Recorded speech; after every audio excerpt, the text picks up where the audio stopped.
আমরা এই ফিডার ইনস্টিটিউশনগুলোর শিক্ষকদের মান উন্নয়নের জন্য, তাদের বেতন বৃদ্ধির জন্য, যাতে করে বেশি বেশি মানুষ বা শিক্ষার্থী এই ধরনের চাকরিগুলি করতে আগ্রহী হয়, সেটার জন্য আপনার বিশেষ কোনো পরিকল্পনা রয়েছে কিনা সেটি জানতে চাচ্ছি মাননীয় স্পিকার। এই বাজেটে টোটাল জিডিপির 2% আমরা শিক্ষার জন্য রেখেছি, এবং শুধু তাই নয়,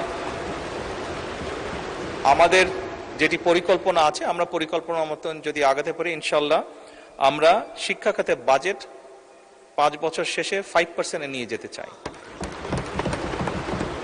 মাননীয় প্রধানমন্ত্রীকে ধন্যবাদ জানাচ্ছি সেকেন্ডারি এডুকেশন ডেভেলপমেন্ট প্রোগ্রাম হাতে নেওয়ার জন্য, একই সাথে সাথে learning acceleration programme in secondary education হাতে নেওয়ার জন্য।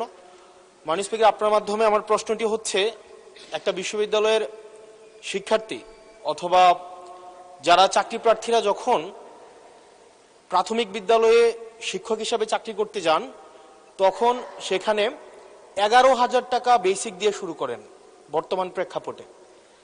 অর্থাৎ এই চাকরিটা হচ্ছে 13 গ্রেডের চাকরি এবং 3য় শ্রেণীর। একজন যখন সেকেন্ডারি এডুকেশনে চাকরি করতে যান, তখন বেসিক বেতন পান 16,000 টাকা। এটা 10ম গ্রেডের এবং 2য় শ্রেণীর চাকরি। আমাদের দেশের প্রাথমিক শিক্ষা এবং মাধ্যমিক শিক্ষা, এই দুইটা হচ্ছে ফিডার ইনস্টিটিউশন। আমরা যদি ভালো শিক্ষার্থী ফিডার ইনস্টিটিউশন থেকে আমরা টারশিয়ারিতে পাঠাতে পারি, তাহলে সেখানে একটা রিসার্চ বেসড আমরা একটা আউটকাম পাব।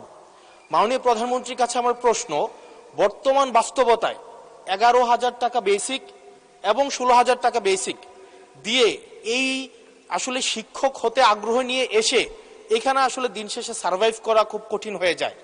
সেজন্য প্রাথমিক এবং মাধ্যমিক শিক্ষকদের বর্তমান প্রেক্ষাপটে, আপনিও বিদেশে দীর্ঘদিন থেকে এসেছেন, আপনি সেখানে শিক্ষা প্রতিষ্ঠানগুলো দেখেছেন, সেই বাস্তবতায় আমরা এই ফিডার ইনস্টিটিউশনগুলোর শিক্ষকদের মান উন্নয়নের জন্য, তাদের বেতন বৃদ্ধির জন্য, যাতে করে বেশি বেশি মানুষ বা শিক্ষার্থী এই ধরনের চাকরিগুলি করতে আগ্রহী হয়, সেটার জন্য আপনার বিশেষ কোনো পরিকল্পনা রয়েছে কিনা সেটি জানতে চাচ্ছি মাননীয় স্পিকার।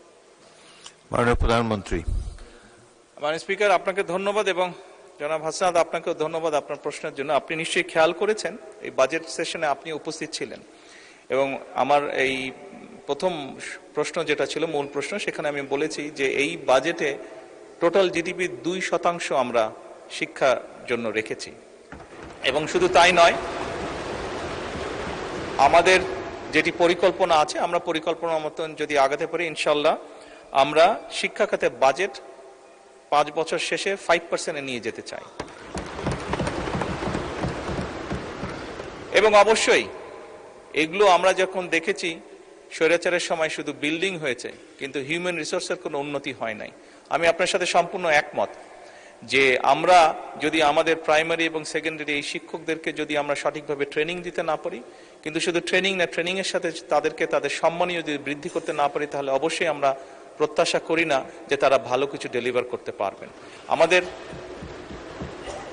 আমাদের তাদেরকে প্রশিক্ষণ দেওয়ার যেরকম কর্মসূচি রয়েছে, প্রশিক্ষণ দেওয়ার যেরকম পরিকল্পনা রয়েছে, বোথ সেকেন্ডারি অ্যান্ড প্রাইমারি, একই সাথে পর্যায়ক্রমিকভাবে আমরা যাতে তাদের সম্মানীয় বৃদ্ধি করতে পারি। আমরা অনেক সময় দেখি যে প্রাইমারি স্কুলের টিচাররা, এই সংসদে দাঁড়িয়েও আমি বলেছি যে অনেক সময় আমরা এখনো দেখি যে প্রাইমারি স্কুলের শিক্ষকরা তাড়াতাড়ি করে ক্লাস করিয়ে হয়তো আরেকটি সেকেন্ড একটি কোনো জবে অথবা কৃষিকার্যে যেটাই হোক একটি সেকেন্ড জবে তাকে যেতে হয়, তা না হলে তার জন্য সংসার চালানো কষ্টকর হয়ে যায়। সেকেন্ডারি স্কুলের ক্ষেত্রে আমরা অনেক শিক্ষকের ক্ষেত্রেই দেখেছি এরকম ঘটনা ঘটে। এই কাজটি যাতে তাদের না করতে হয় এবং তারা যাতে সঠিকভাবে তাদের সময় এবং তাদের মেধা শিক্ষার্থীদের পেছনে ব্যয় করতে পারেন, সেই জন্য তাদের সম্মানই বাড়ানো প্রয়োজন বলে আমরাও মনে করি, এবং পর্যায়ক্রমিকভাবে